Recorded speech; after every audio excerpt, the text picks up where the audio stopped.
Сәлеметсіздер ме? Сіздермен бірге арнайы пәндер оқытушысы Боисова Ибрагимова. Сіздермен бірге бүгін тігін өндірісінің жабдықталу пәні бойынша өтетін сабағымыздың тақырыбы ылғалды жылулық пен өңдеу жабдықтарының түрлері және қолдану ерекшеліктері. Сабағымыздың мақсаты білім алушылардың теориялық білімдерін толықтыра отырып, ылғалды жылулық пен өңдеу жабдықтарының түрлеріне және қолдану ерекшеліктері туралы мағлұмат беру. Сабағымыздың жоспары үтіктердің құрылысы және оның қолданылу ерекшеліктері, ауалы булы манекендердің түрлері және қолданылуы, престердің түрлері және оның қолданылуы туралы айтып өтпекпін.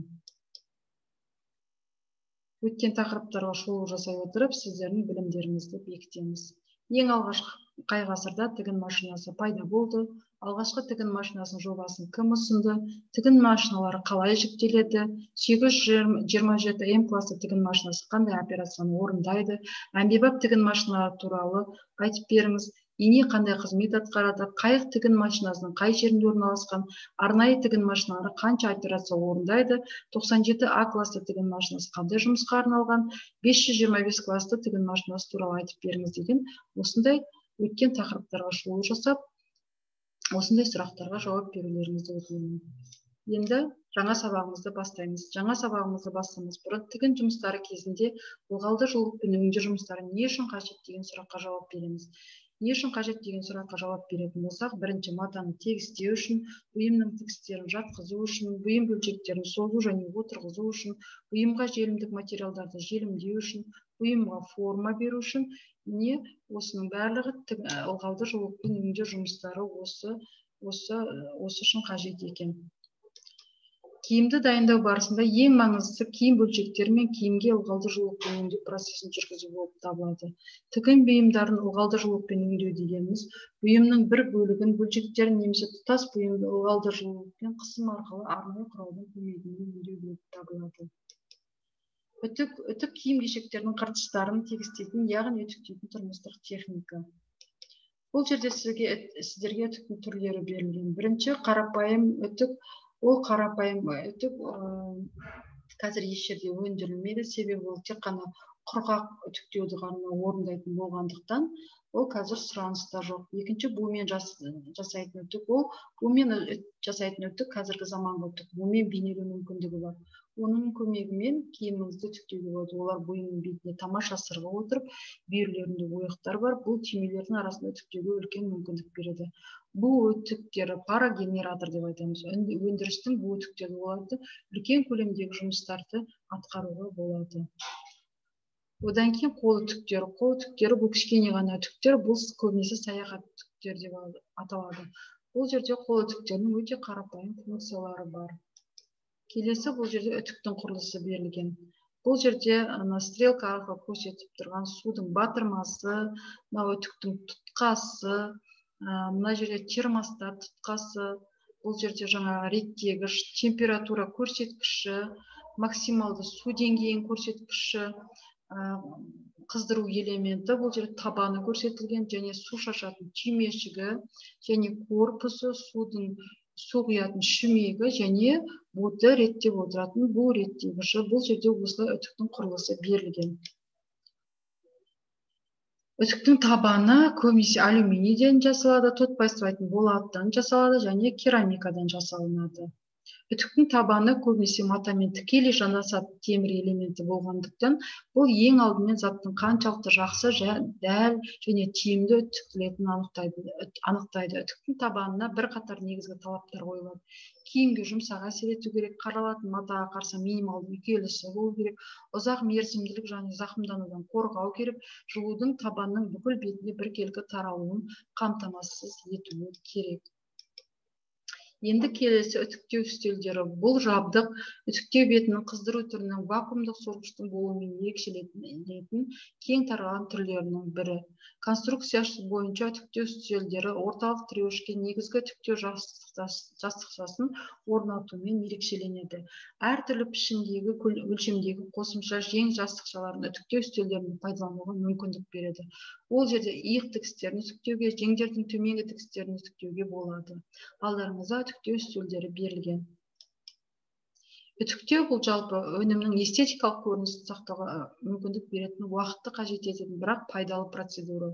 Жуу, кептіруден кейін матаны үтіктеу керек, себебі үтіктелген заттарға кір аз жабысады, олар ұқыпты көрінеді. Жақсы және дұрыс үтіктелген киімді лайықты деп санауға болады. Жалпы ұқыптылық адамның жақсы қасиеті. Ұқыпты адам таза киім киеді және ұқыпты жүреді. Бұл ережені барлықтарыңызға белгілі. Енді ауалы булы манекендер. Жалпы бұл ауалы манекен иықты тігін бұйымдарын соңғы ылғалдымен жылулықпен өңдеуге арналған. Манекен желдеткіштен, негіздемеден және жылуға төзімді матадан жасалған қаптама киілген белгілі бір өлшемдегі фигура пішіні бар арқаудан тұрады. Дайын бұйымды манекенге кигізіп түзейді, жиектерін арнайы қысқыштарымен суретте көрсетіп тұрып бекітеді және ауаны қысып толтыратын желдеткішті қосады. Нәтижесінде бұйымдағы барлық қыртыстар мен қатпарлар жазылып тегістеледі. Одан кейін бұйымды улайтын жылытылған буды жазып тегістелген күйдегі бұйымды қорғатуға арналған ыстық ауаны жібереді. Осы операцияларды орындалғаннан кейін бұйымды ешқандай қыртыс қалмайды және қолдана беруге болады. Алдарыңызда ротонди бу манекені. Бу манекен пиджак, пальто, плащ және курткалардың соңғы ылғалды жылулықпен өңдеу операцияларында қолданады. Өңдеу барысы 9 бағдарлы цифрлы компьютермен автоматтандырылған.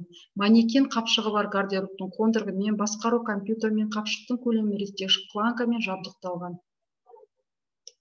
Алдарыңызда Батистелла Италия фирмасының ауалы булы манекендері.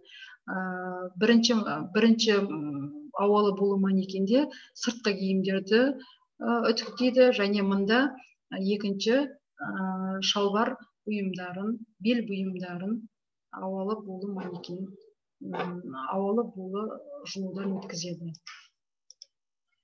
Келесі үтіктеу процесі. Пресстерді ішкі процестік және соңғы ылғалды жылумен өңдеу операцияларында қолданады. Технологиялық мүмкіндіктері бойынша олар әмбебап және арнайы болып бөлінеді. Әмбебап пресстерде әртүрлі операцияларды орындайтын жылулы және ауалы қалыптар мен жасықшалар қолданылады. Бұл жерде Ротонди фирмасының әмбебап пресі будың вакуумдық жетектің педальдың қосылуымен, үстіңгі жасықтардың интрикпен түйісуімен ерекшеленген.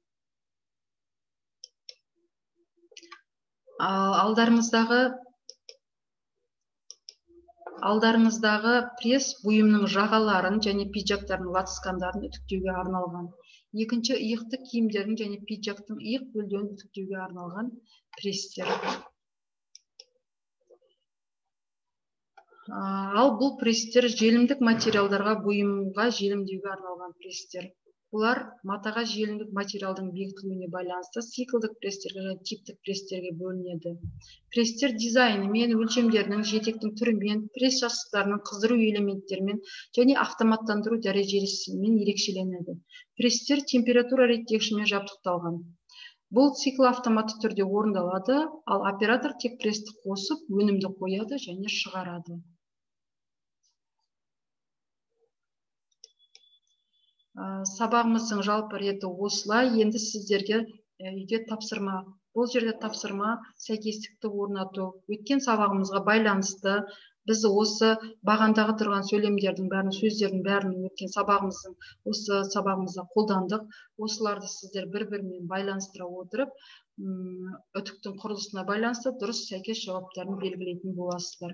Екінші тапсырма толықтыру тапсырмасы деп айтылады. Бұл жерде сіздер сызықшаның орнына керекті сөздерді жазып, сөйлемді аяқтайтын боласыздар.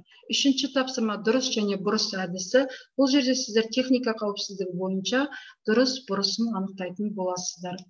Осы жалпы тапсырмаларды орындағаннан кейін сіздер осы критерийлер бойынша мен бағалайтын боламын. Кері байланыс ретінде интервью тәсілімен сіздер берілген кестені толтырасыздар және оны кері байланыс ретінде маған жіберетін боласыздар. Үй тапсырмасы бүгінгі тапсырманы толық меңгере отырып, талдап, қысқаша конспектілеп, бақылау сұрақтарына жауап жазып, үй жағдайында тұрмыстық заттарды, төсек орын жабдықтарын үтіктеп, техника қауіпсіздігін сақтай отырып, тәжірибе жүзінде көрсетіп, қайтадан маған салатын боласыздар. Тыңдағандарыңызға рахмет, сәтті күн тілеймін баршаңызға.